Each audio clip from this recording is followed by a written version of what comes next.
أعوذ بالله من الشيطان الرجيم. بسم الله الرحمن الرحيم. الحمد لله رب العالمين، نحمده ونستعينه ونستغفره ونعوذ بالله من شرور أنفسنا ومن سيئات أعمالنا.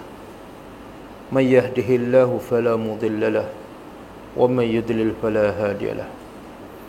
أشهد أن لا إله إلا الله وحده لا شريك له وأشهد أن محمدا عبده ورسوله. سبحانك لا علم لنا إلا ما علمتنا إنك أنت العليم الحكيم. اللهم علمنا ما ينفعنا وانفعنا بما علمتنا وزدنا علما. اللهم آت أنفسنا تقواها وزكها أنت خير من زكاها أنت وليها ومولاها. رب يسر ولا تؤسر، رب تمم بالخير. أما بعد. Kita sambung tadabbur surah Yasin. Kita dah sampai ayat yang ke-63.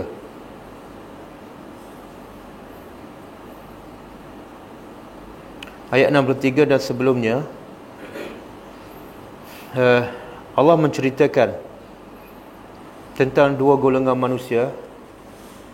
Walaupun di akhirat, di dunia mereka berbagai-bagai.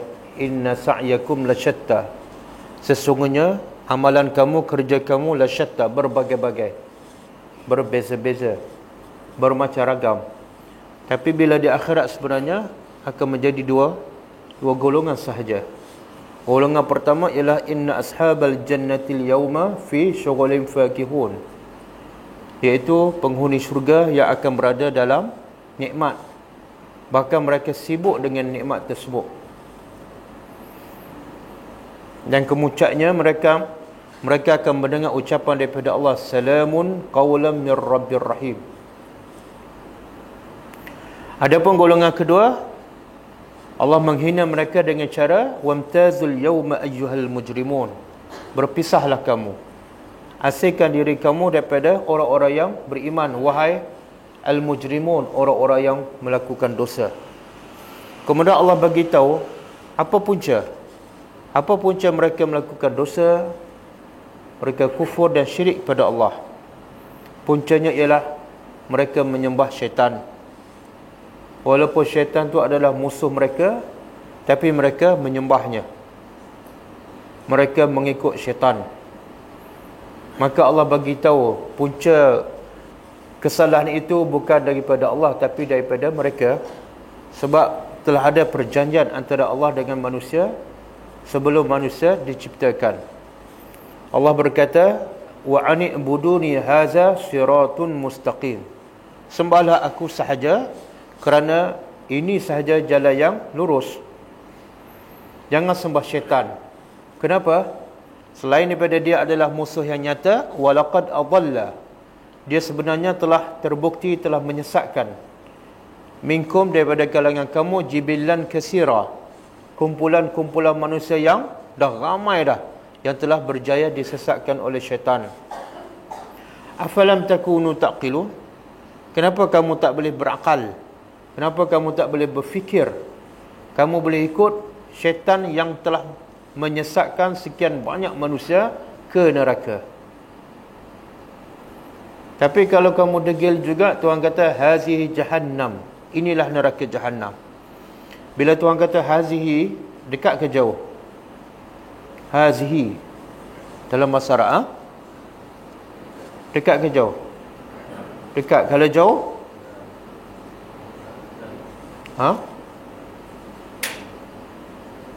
apa dia kalau jauh? Apa dia? Tilka. Kalau jauh muannas tilka, kalau jauh muzakkar zalika. Bila Tuhan kata hazi, makna dekat, menunjukkan apa? Ini cerita-cerita di akhirat besok, iaitu setelah orang-orang kafir melihat neraka jahannam. Sebab tu Tuhan kata ni, bila sebut ini tu, mana depan dia lah. Neraka tu betul-betul depan mata dia. Allati kuntum tu'adun, yang dulu kamu dijanjikan, tapi kamu dusta, kamu tak percaya. Okey, kita berhenti setakat tu kan. Kita sambung ayat 64.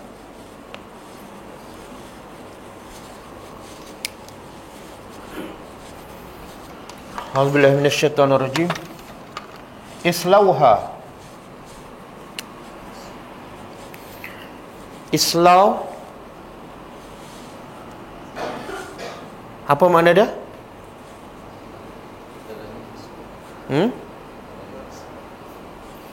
Dia kalau kita belajar bahasa Arab lah, islau ni fa'al. Fa'al apa? Fa'al madhi ke mudhari' ke amar. Dia ada satu ayat, sayasla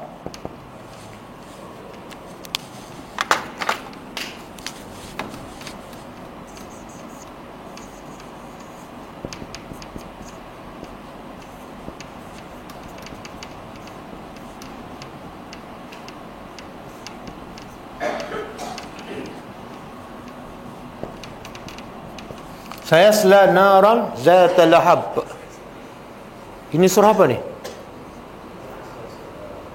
Ha? Mana ada surah Tabat? Surah apa? Ha? Lahab ke Al-Masad? Dua-dua betul. Dia ada dua nama. Satu surah Al-Lahab, satu surah Al-Masad. Tuan kata apa? Sayasla naran zata lahab. Apa makna dia? Asal fi'il mudhari' tanpa sin, yasla. Yasla dalam bahasa Arab masuk. Bila tambah sin, akan masuk. Akan masuk apa dia? Nara. Neraka.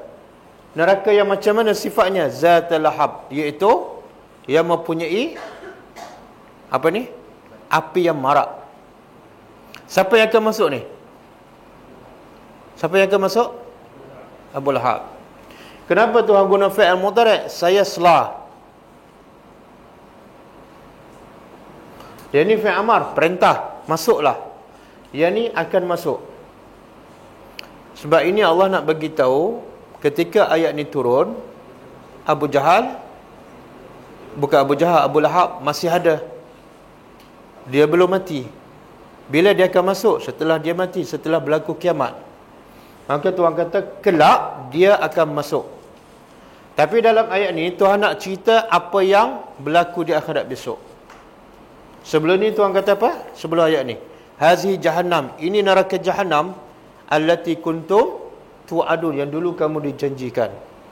Lepas Allah tunjuk, Allah kata apa? Islauha, masuk. Kenapa Tuhan suruh masuk? Dia tahu tak dia akan masuk neraka? Dan kalau Tuhan tak suruh masuk, dia akan masuk tak? Kalau macam tu, apa perlu lagi Tuhan masuk?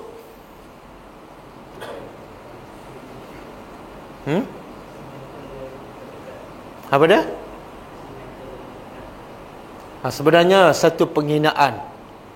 Macam kawan tu kena hukum penjara 20 tahun, kita warden kan, kita kata masuk, silakan.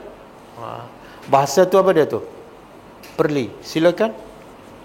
Jadi Tuhan kata islauha, masuk. Masuk apa ni? Ha ni balik pada apa? Jahannam sebelum ayat ni. Masuklah neraka Jahannam.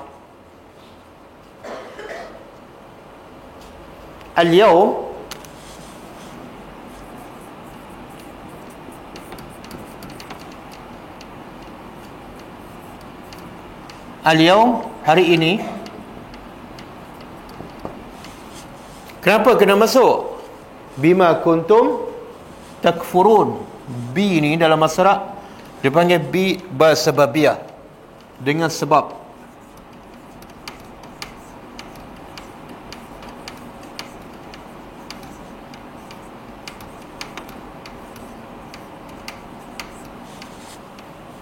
Kuntum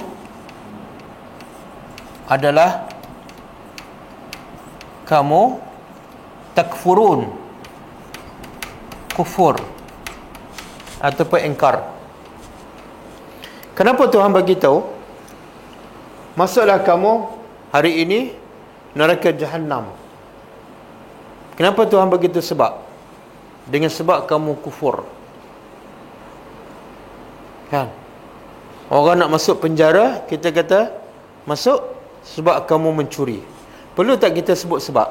Dia tahu tak dia masuk kena mencuri? Dia dah tahu dah. Habis kenapa perlu disebut lagi?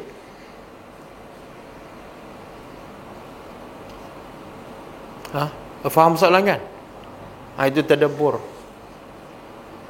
Tuan kata masuk, dah cukup dah. Apa perlu sebut sebab dia? Supaya orang yang masuk neraka tu betul-betul rasa puas. Iaitu Allah tak pernah zalim pada dirinya. Dia sendiri yang zalim. Dan dia masuk neraka memang betul-betul sebab punca daripada dia. Masuk sebab dulu kamu kufurkan. Dia sikit pun tak rasa Allah tu zalim. Dan Allah nak bagi tahu aku tak pernah zalim pada hamba-Ku. Semua berpunca kamu. Boleh? Okey? Al-yawma. Al-yawm, hari ini. Nakhtimu. Apa makna nakhtimu?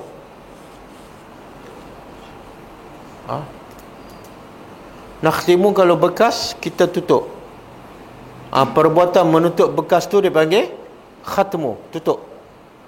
Bila tutup, yang dalam tak boleh keluar. Kan Tuhan kata apa? Khatamallahu ala qulubihim wa ala sam'ihim. Allah tutup pendengaran mereka dan penglihatan mereka. Okey. Jadi khatama apa makna? Tutup. Dan orang kita pun guna perkataan tu. Tapi malangnya dia tersalah faham. Apa dia? Khatam Al-Quran. Jadi dia ingat tutup tu tak buka-buka. Sebab tu bila dia khatam Quran, bila dia buka? Ni baru ni dia khatamkan bulan Ramadan.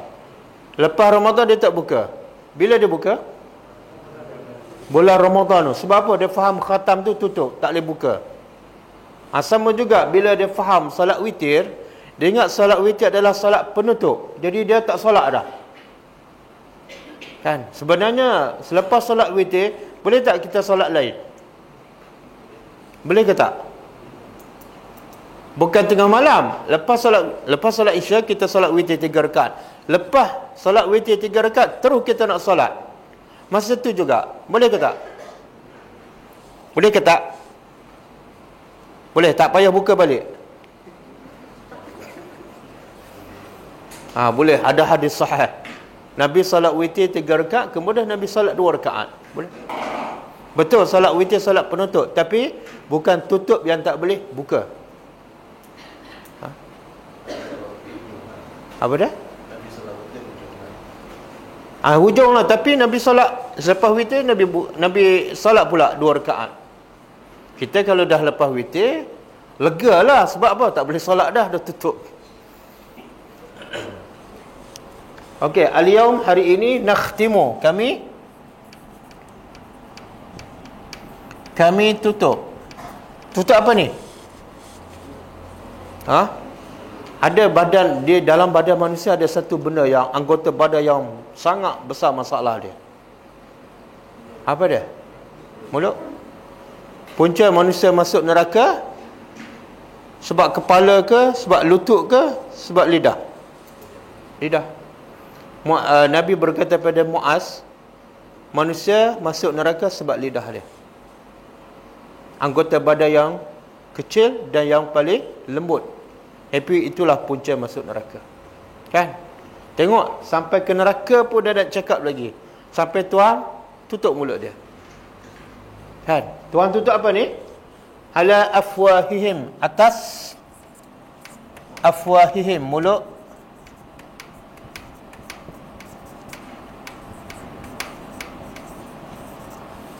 Sebenarnya Allah tutup. Adakah orang bila dah mati, orang kafir, start je dibangkitkan daripada kubur, langsung Allah tutup mulut dia dan tak boleh bercakap sampai dia masuk neraka? Ataupun ada ketika dia bercakap, ada ketika Allah tutup mulut dia?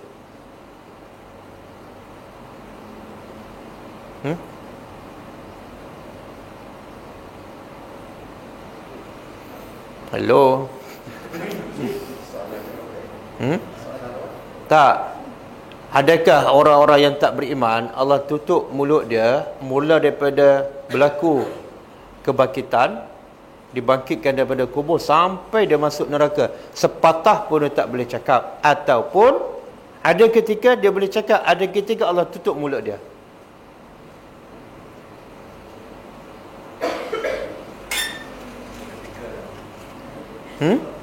Ada ketika boleh cakap. Okey, ada dalil?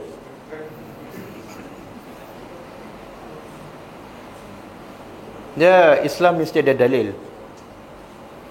Sebenarnya dia, tapi dia minta nak balik tu bila tu? Itu masa nak mati kan? Masa malaikat maut datang. Hatta iza jaa ahadakumul maut, bila maut datang, qala rabbirji'uni. Masa tu belum berlaku kiamat lagi. Sebenarnya ada dalil mengatakan bahawa orang-orang tak beriman ada ketika memang dia bercakap. Bila dia bercakap banyak sangat, baru Tuhan kata diam, dan Tuhan pun tutup mulut dia. Cuba buka surah Al-An'am ayat 22. Al-An'am ayat 22.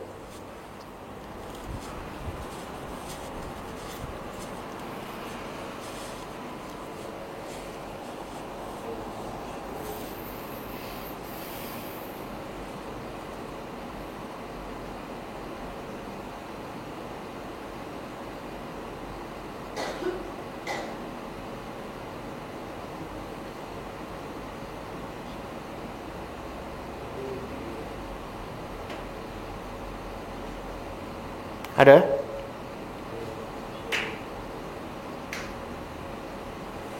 Ada kan? 22 dan 23. Tuhan kata apa? Wa yawma nahsyuruhum. Pada hari kami himpun mereka jami'an, kesemuanya. Surah Al-An'am ayat 22 dan 23, muka surat 130. Tuhan kata apa? Pada hari itu kami himpun mereka kesemuanya, summa naqul, kemudian kami berkata lillazina asyraku, kepada orang-orang yang musyrikun, aina syurakaukum, di mana tuhan-tuhan kamu, di mana rakan-rakan kongsi kamu, allazi kuntum tazumun, yang kamu sangka mereka adalah Tuhan. Apa dia? Tuhan tanya mereka kan, mana tuhan-tuhan kamu? Ayat 23, summa lam takun fitnatuhum, kemudian tidak ada bagi mereka illa an qalu, mereka berkata, ini dalil, ada masa mereka boleh bercakap. Mereka kata apa? Wallahi rabbina ma kunna musyrikin. Bila dia tengok orang beriman masuk syurga semua lepas, dia pun berbohong lagi pada Tuhan. Dia kata apa? Kami dulu tak pernah syirik pun pada engkau. Dia cakap. Kata ahli tafsir, selepas dia cakap ni lah, Tuhan kata apa? Al-yawma nakhtimu. Nak berbohong lagi. Dah lah kat dunia berbohong. Dulu kata duit tak masuk, lepas tu kata masuk. Cukuplah berbohong kan. Di akhirat pun nak berbohong lagi. Boleh?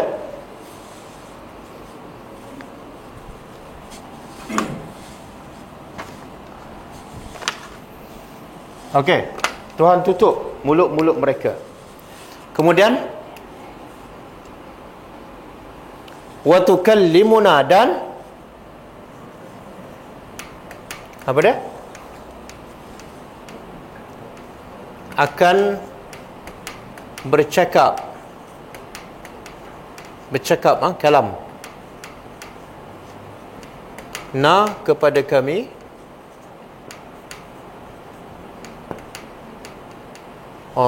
ayat ni tertinggal ni kan, wa tukallimuna aydihim.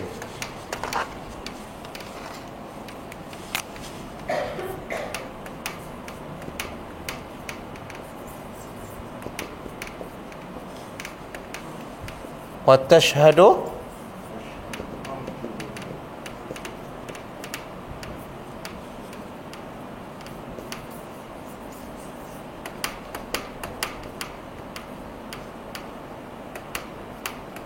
arjuluhum. Okey, akan bercakap kepada kami aidihim, tangan-tangan mereka.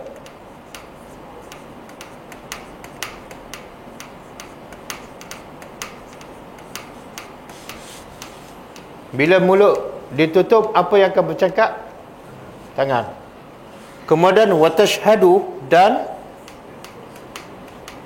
akan menjadi saksi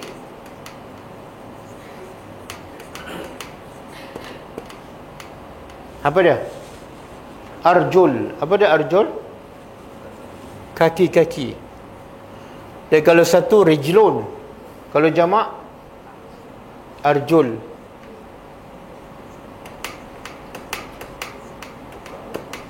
Kaki-kaki mereka.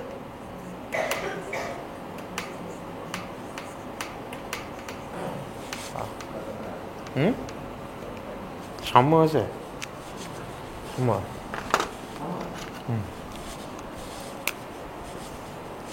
Mula-mula. Okey. Okey, cuba faham ah. Tuan kata bila mulut ditutup, apa yang akan bercakap? Tangan. Kemudian kaki akan menjadi saksi. Okey, soalan. Kenapa tangan bercakap, kaki saksi?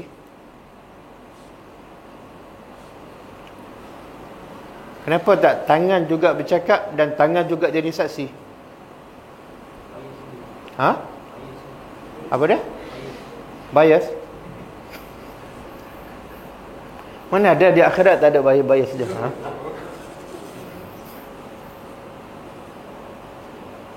Tengok tadabbur. Subhanallah.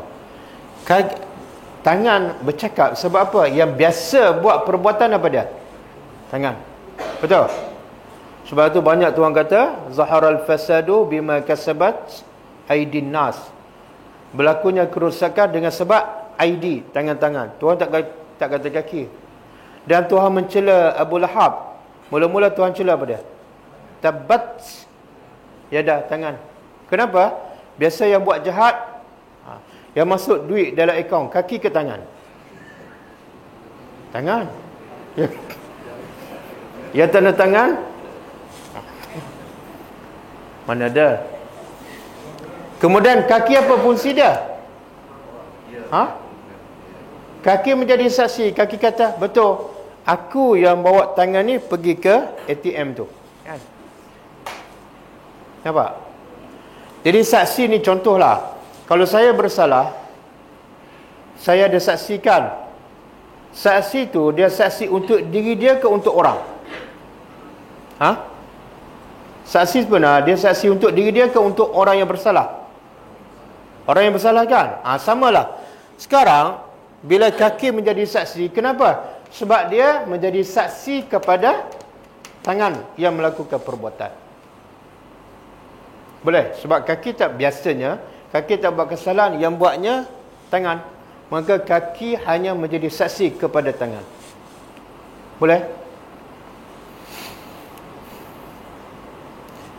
Kaki menjadi saksi bima kanu yaksibun, dengan apa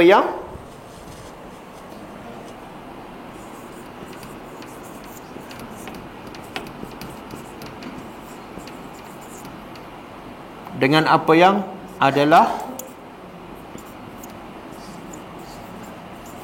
mereka yaksibun, usahakan. Okey. Apa beza yaksibun? Kadang-kadang ayat yaksibun, kadang-kadang ayat ya'malun. Kan bima kanu ya'malun. Apa beza yaksibun dengan ya'malun? Ayat-ayat kursi yang kita baca, laha ma kasabat, kan, wa 'alaiha maktasabat. Tuhan tak kata laha ma amilat. Tuhan guna kasabat. Kalau kasabat fi'il madhi, yaksibun fi'il mudhari' daripada perkataan yang sama. Jadi soalan dia, apa beza kasabah dengan amila?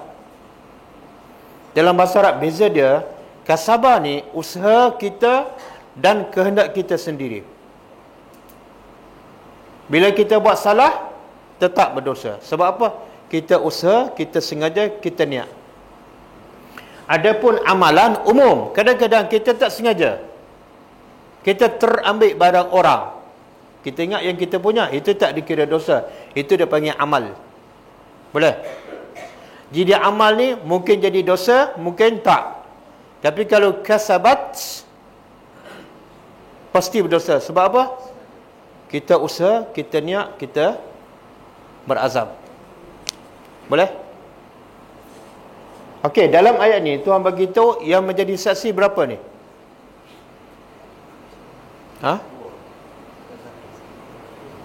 Berapa? Satu apa dia? Kaki. Sebenarnya di akhirat berapa anggota yang akan menjadi saksi pada kita? Kulit lagi?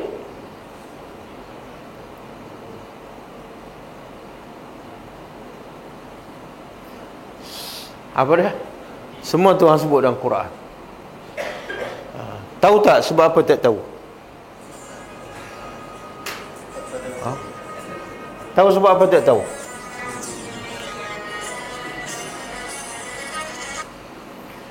Sebab tak ada bodoh. Bukan sebab tak baca. Baca. Sebenarnya yang akan menjadi saksi kepada setiap manusia 6 anggota. Tuhan sebut semua dalam Quran. Detail. Mata, telinga, tangan, kaki, 4, 5, kulit. Yang ke-6, lidah. Semua Tuhan sebut. Okey, cuba buka surah. Tak, lidah pun akan menjadi saksi. Allah sebut.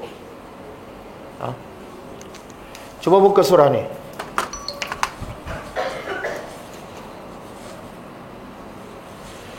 Surah Fussilat ayat 22 hingga 24.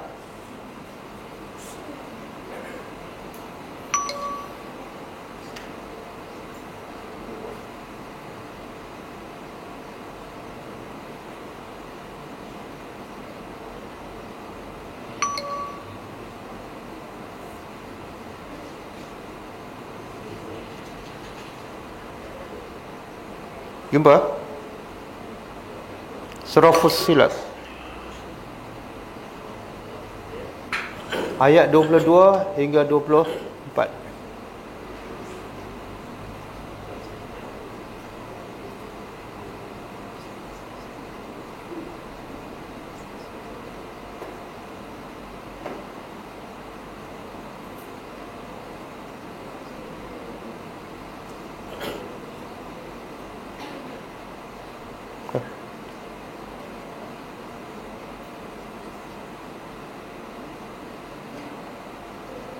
Jumpa?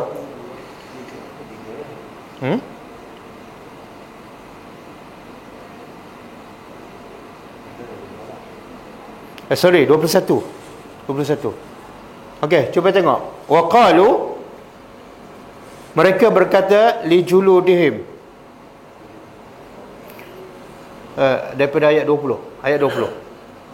Ayat 20. Ayat 20. Hatta iza ma ja'uha, sehinggalah apabila mereka mendatanginya, iaitu mendatangi api neraka, syahida alaihim, menjadi saksi ke atas mereka, sam'uhum, apa dia? Telinga mereka, wa absaruhum, penglihatan mereka, mata mereka, wa juluduhum, kulit-kulit mereka. 3 kan? Campur yang ni 4 kan? Kemudian cuba tengok ayat 21. Wa qalu, lalu orang-orang yang tak beriman berkata, bila mata, telinga, kulit menjadi saksi pada mereka, mereka berkata li juludihim, kepada kulit-kulit mereka, lima syahidtum alaina, kenapa kamu duk menyibuk jadi saksi pada aku ni? Dia marah pada kulit. Dia marah pada kulit siapa? Kulit dia sendiri.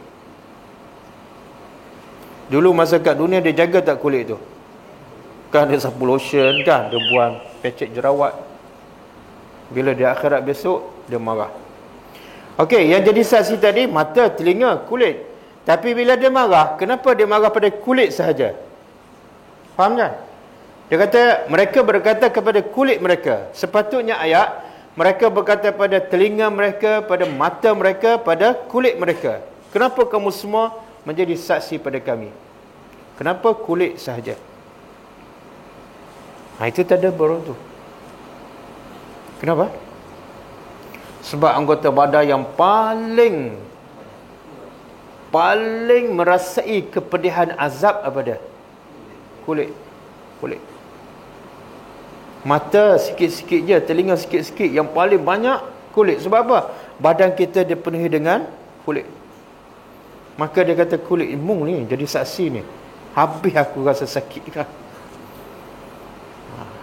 Jadi tak boleh nak sembunyi Bagi tahulah cepat-cepat siapa penderma tu. Jangan sembunyi.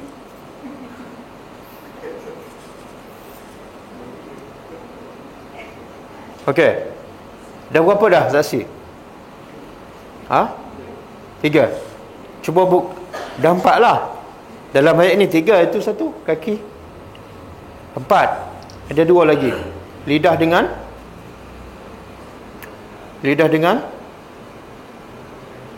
apa dah? Lidah dengan tangan. Cuba buka surah An-Nur ayat 24.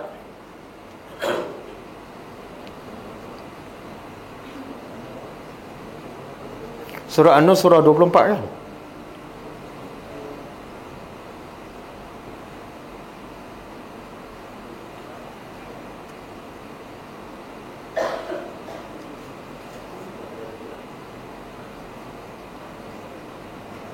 Ada? 24. Ayat 24. Dia tak lari 22, 23, 24.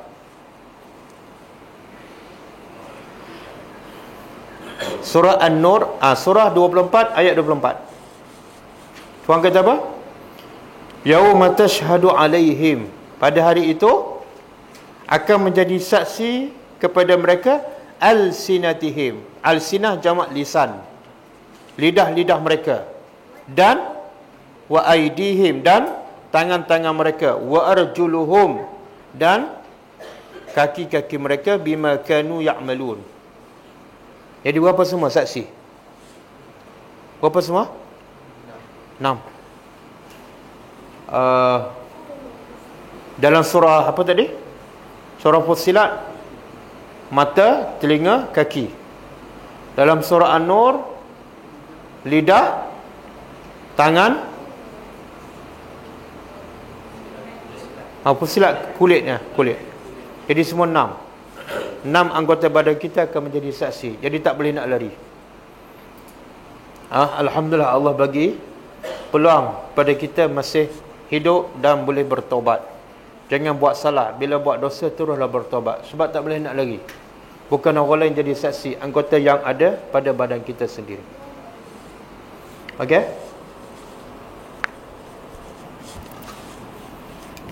Kemudian walau nasya, walau dan lau apa dia? Jikalau. Jadi tambah jika aja, jadilah. Dan jika lau. Nasya'u, kami kehendaki. Latamasna. Apa dia latamasna? Kami akan tamasa ni padam. Tuhan kata kalau kami kehendaki latamasna, pasti kami padam. Padam apa ni? Ala a'yunihim, atas mata-mata mereka. Tuhan kata kalau kami nak orang-orang kafir ni, orang tak beriman, dia bukan buta mata tapi dia buta hati. Dia buta hati kan. Tuhan kata apa? Kalau kami nak butakan, bukan buta, tamasa. Kalau buta dalam bahasa apa dia? A'ma. Apa beza a'ma dengan tamasa? A'ma ni dia ada mata tapi buta. Tamasa ni dia langsung Allah hilangkan terus mata, ada kulit saja. Faham? Lalu terus Allah hilangkan terus, tak ada nampak langsung mata. Itu tamasa. Tapi kalau buta, mata ada cuma tak nampak. Jadi Tuhan kata kalau kami kehendaki, kami boleh je hilangkan terus mata-mata mereka. Maka bila Allah hilangkan mata mereka, apa berlaku? Fastabaku. Fastabaku. Biasa dengar tak? Fastabikul khairat. Apa mana? Kalau ayat tu fastabiku fi'il amr, berlombalah oleh kamu. Tapi di sini bukan fastabiku, fastabaku. Makna ini fi'il madhi. Mereka berlomba. Maka mereka berlomba ataupun berebut as-sirat menuju jalan. Macam ni, dia tengah-tengah celak tu nak pergi ke depan kan, dia nampak jalan, tiba-tiba langsung tak nampak. Apa reaksi dia? Dia kelang kabut dan terus nak pergi ke yang dia rasa jalan. Fastabaqus sirat. Tapi Tuhan jawab, fa anna yubsirun. Fa anna, maka bagaimana mereka boleh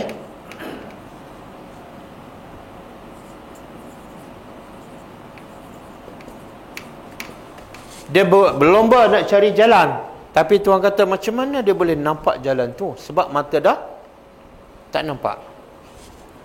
Faham? Itu maksud yang tersirat. Yang tersiratnya apa dia? Apa yang tersirat?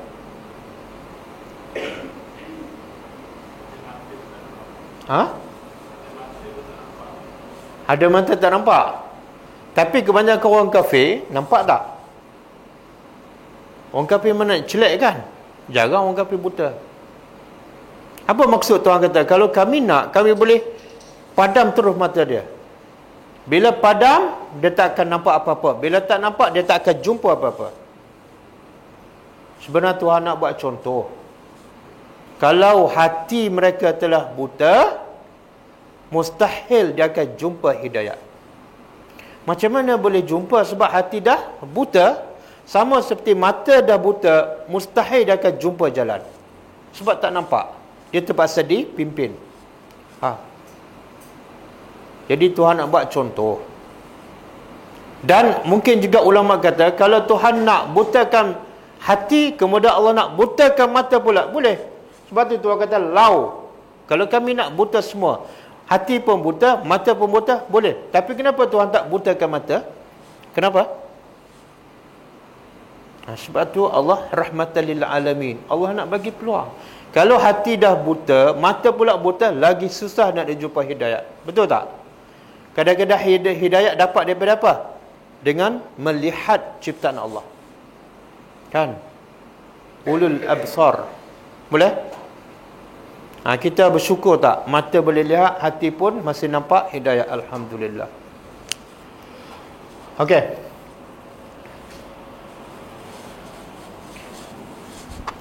Walau nasya dan jikalau nasya kami kehendaki, jikalau kami kehendaki, apa dah, lamasakhna, pastilah kami, apa dah masakh? Dia terjemah apa masakh? Masakha. Masakha dalam bahasa Arab ialah Ada banyak maksud. Pertama, Allah menukar rupa dia seperti bukan rupa manusia. Contoh, Allah jadikan Bani Israel, Tuhan kata apa? Kunu kiradatan khasiin. Jadilah kamu kera yang hina. Itu masakhah. Iaitu Allah tukar rupa manusia kepada rupa kera. Itu masakhah. Yang kedua, masakhah juga boleh jadi dalam bentuk Allah tukar rupa manusia jadi batu dan keras.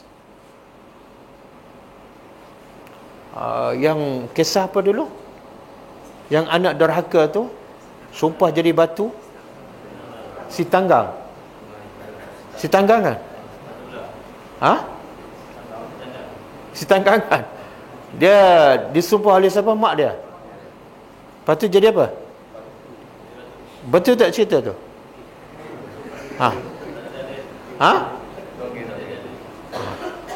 Tak ada dalil kan? Tapi orang Melayu percaya tak? Tapi bila Allah kata kepada Bani Israel, tukar, jadilah kamu kera dan khinzir. Orang Melayu percaya tak? Orang Melayu tak percaya. Ada dalil tak percaya pula. Dia kata bukan tukar betul. Nampak perangai macam kera. Sebenarnya pendapat paling kuat, betul-betul bertukar menjadi kera. Kan? Si Tanggang tu ada tak? Ada tak si Tanggang? Sama juga dengan apa ni, Mahsuri ya? Mahsuri. Banyak khurafat yang orang Melayu percaya. Sampai dia boleh buat pusat pelancongan dengan benda yang khurafat. Betul? Bila pergi Langkawi, pergi tak dekat Mahsuri? Oh dulu. Dulu. Masa jahiliah dulu. Ya. Oh betul, Risat Don. Okey, dua bentuk masakhah. Yang ketiga apa dah? Allah jadikan dia bentuk rupa manusia, tak berubah, cuma keras dan tak boleh bergerak. Boleh? Jadi masakhah boleh berlaku dalam tiga bentuk. Pertama, Allah tukar terus rupa manusia, jadi kera, jadi babi. Boleh bergerak, tapi babi lah. Itu berlaku pada Bani Israel. Yang kedua, Allah tukar rupa manusia jadi batu. Yang ketiga, Allah kekalkan rupa manusia tapi keras macam patung, tak boleh bergerak langsung. Boleh? Ini maksud walau nasya'u. Yang tugu negara tu masakhah ke? Tugu kebangsaan tu. Itu bukan masakhah. Itu dia buat kan. Dia buat, lepas tu kita pula pergi letak kalung bunga kan. Okey. Tuhan kata, jikalau kami kehendaki, pastilah kami akan tukar rupa ataupun bentuk mereka ala atas makanatihim, tempat mereka. Kadang-kadang Tuhan tukarkan jadi batu, duduk ke tempat itulah. Dia tak akan ke depan, tak akan ke belakang. Maka Tuhan kata famastata'u. Bila kami tukar, kalau kami tukar famastata'u, maka tidak. Istata'u, mereka mampu. Mudiyan apa dah? Pergi ke depan. Mampu ke depan. Wala yarji'un, dan tidak mereka ke belakang. Mana apa? Tak bergerak langsung. Boleh tak? Sebenarnya Allah nak bagi kita apa ni? Dalam ayat ni, dua ayat ni. Kalau kami nak, kami boleh padam mata-mata mereka, maka mereka tak akan jumpa jalan. Dan kalau kami nak juga, kami boleh ubah rupa mereka, sama ada jadi batu ke ataupun jadi kera ke, kalau kami nak. Apa maksud? Apa yang tersiratnya? Pertama, Tuhan nak bagi kita, Tuhan tu maha berkuasa. Kita boleh tak nak tukarkan sesuatu kepada benda lain? Boleh. Kita ambil burung, kita tukar kepada kera, boleh? Tak boleh. Tak payah burung lah, cokodok nak tukar pada roti canai, boleh? Boleh? Roti canai, kun. Lemah kita, tak boleh buat apa-apa. Ataupun gandum je, gandum nak terus cakap, tukar pada cokodok, boleh? Tak boleh. Kita terlalu lemah. Tapi Tuhan nak bagi tahu, bukan setakat boleh tukar, nak hancur lebur, kemudian nak hidup kembali. Maha berkuasa. Tapi Allah tak buat. Sebab tu Tuhan kata apa? Lau. Jikalau kami nak. Tapi sebelum ni ada tak berlaku pada kaum sebelum Nabi Muhammad? Ya. Bani Israel, Tuhan kata, kunu kiradatan khasi'in. Jadilah kera. Betul tak jadi kera? Betul jadi kera? Kerupa macam kera? Tak, betul-betul kera. Betul-betul kera. Khinzir, babi, betul-betul jadi babi. Boleh? Jadi Allah Maha berkuasa. Jadi kenapa Allah sebut kuasa dia ni? Supaya kita rasa gerun, supaya kita beriman, supaya kita jadi orang yang selamat di akhirat besok. Itu je. Tuhan tak ada faedah pun, Tuhan tak ada kepentingan. Tapi kerana sayangnya Allah pada kita, Allah bagi peringatan. Boleh? Dan ada satu hadis sahih, Nabi kata, tidak takutkah orang yang mengangkat lebih dahulu daripada imam? Sama ada bangun daripada rokok lebih awal daripada imam, ataupun bangun daripada sujud lebih awal daripada imam. Orang macam ni tak takut ke Allah akan menukar kepalanya seperti kepala keldai? Hadis sahih. Ada ulama kata itu Allah akan tukar di akhirat besok. Ada ulama mengatakan Allah menukar kat dunia, tapi bukan rupa keldai, perangai macam keldai. Kan? Bila tu? Bila dia bangun rokok awal daripada imam. Tapi sebenarnya kalau ikut imam pun baca Quran tak faham, keldai tak? Keldai tak? Tuhan kata apa?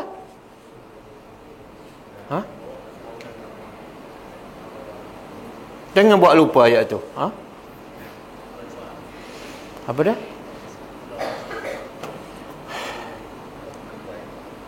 Surah Al-Jumu'ah kan? Kamasalil himari yahmilu asfara. Orang yang diberi kitab tapi tak faham, Tuhan kata kamasalil himar. Itu bukan masakha, Tuhan kata seperti keldai yang membawa kitab. Tapi yang bangun awal daripada imam, Tuhan kata Tuhan akan tukar menjadi keldai di akhirat besok. Okey? Itu adalah kuasa Allah Subhanahu Wa Taala. Okey. Kesimpulan daripada berapa ayat ni? 4 ayat. Kesimpulannya apa dia?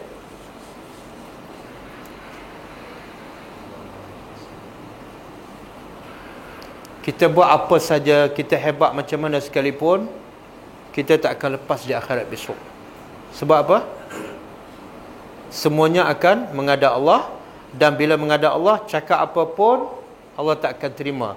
Kalau lagi cakap banyak, akhirnya Allah tutup mulut. Dan akhirnya anggota badan kita sendiri akan menjadi saksi, tak akan lepas. Jadi bertaubatlah sebelum terlambat. Boleh? Berbaloi tak? Dapat derma RM260, kemudian masuk neraka, berbaloi tak? RM260 pun tak berbaloi. Bukan apa kita kesian kan? Nak kekalkan kuasa akhirnya. Jadi kalau orang kita baca Yasin tiap malam Jumaat, dia tadabbur, dia tak akan buat semua tu rasuah ni. Al-yawma nakhtimu ala afwahihim. Nak cakap apa lagi? Kat dunia kita boleh sembunyi, kita pecah orang tu, kita tukar orang tu supaya semua diam. Boleh. Macam-macam kita boleh buat. Tapi Tuhan kata al-yawma nakhtimu ala afwahihim. Tak lepas. Boleh?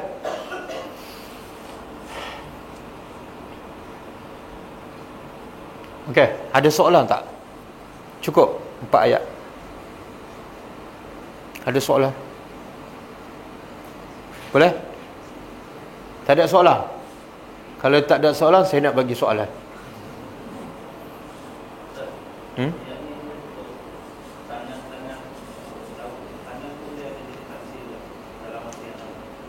Ya. Kan kita dah tunjuk ayat Quran tadi kan. Yang akan menjadi saksi pada kita sendiri di akhirat besok, berapa anggota?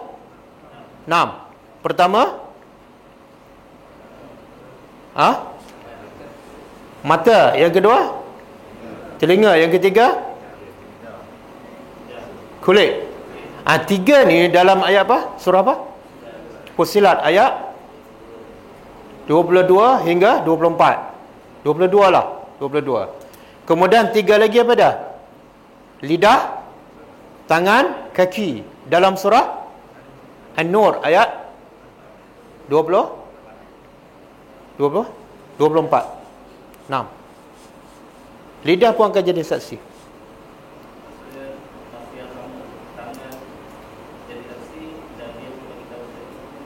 Ya. Dalam ayat ni tangan bercakap. Tapi dalam surah An-Nur tangan menjadi saksi. Mungkin dalam masa yang sama, mungkin waktu yang berbeza. Kemudian, adakah orang yang di akhirat besok daripada awal lagi mula dibangkitkan daripada kubur, dia terus Allah tutup mulutnya? Ataupun ada ketika dia boleh bercakap? Ada ketika dia boleh bercakap. Dalam ayat apa? Yang menunjukkan orang-orang kafir, ada ketika dia bercakap dengan lidah. Setelah itu baru Allah tutup mulutnya. Ayat apa? Surah Al-An'am ayat 22 dan 23. Bahkan ada ayat yang menunjukkan Allah sebab cakap banyak sangat, Tuhan kata diam. Ada surah apa tu? Cuba buka surah Al-Mu'minun. Surah Al-Mu'minun.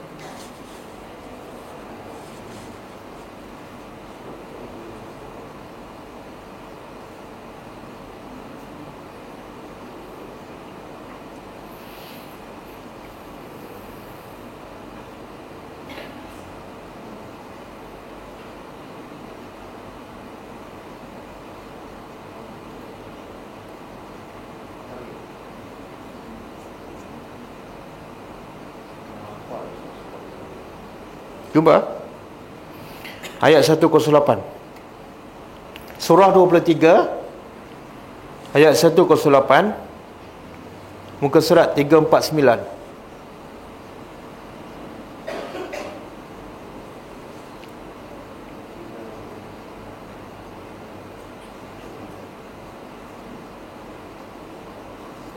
Cuba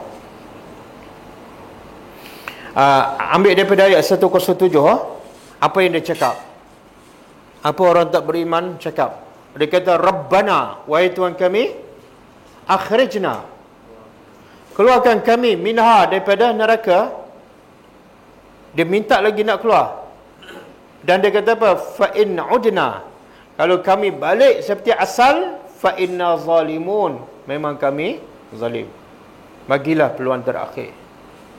Nampak? Dia cakap tak? Tuhan kata apa? Qala ikhsa'u fiha. Diam? Boleh tak diam? Dan Tuhan kata wala tukallimun, jangan cakap lagi. Masa tu Allah tak tutup mulut, Allah marah. Diam?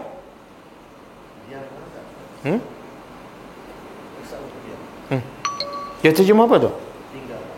Iyalah. Tinggal, jangan bercakap. Wala tukallimun, ditafsirkan selepas itu wala tukallimun, jangan cakap lagi. Boleh? Jadi orang tak beriman ni, inilah bahaya mulut kan. Sampai bila-bila dia nak cakap je. Lebih baik diam. Sebab tu Nabi bagi tahu dalam satu hadis, akhlak orang beriman. Man kana yu'minu billahi wal yaumil akhir falyakul khaira aw yasmut. Sesiapa yang beriman dengan Allah dan hari akhirat, hendaklah dia diam. Kalau nak bercakap, hendaklah khairah, benar yang baik. Kalau tak ada modal, diam. Diam. Okey, boleh. Okey, ada soalan lain?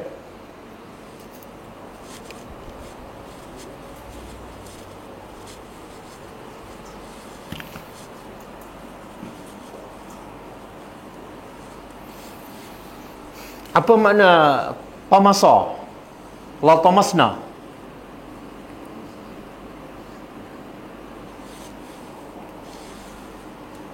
Janganlah sebelum keluar surah dah lupa. Hilangkan terus, bukan buta, hilangkan terus mata. Apa makna lamasakhna?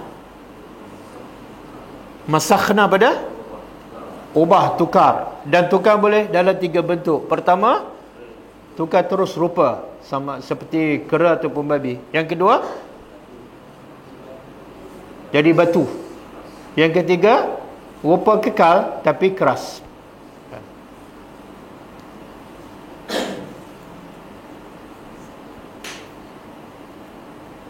Apa beza yaksibun dengan ya'malun?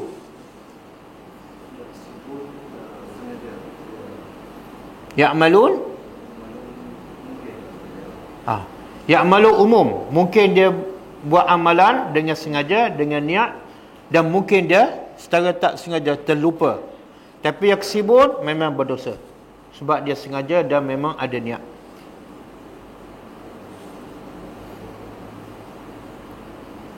Okey, cukup cukup. Kalau tak ada apa, cukup sekadar kita tutup dengan membaca tasbih kafarah. Subhanakallahumma wa bihamdika asyhadu an la ilaha illa anta astaghfiruka wa atubu ilaik. Assalamualaikum warahmatullahi wabarakatuh.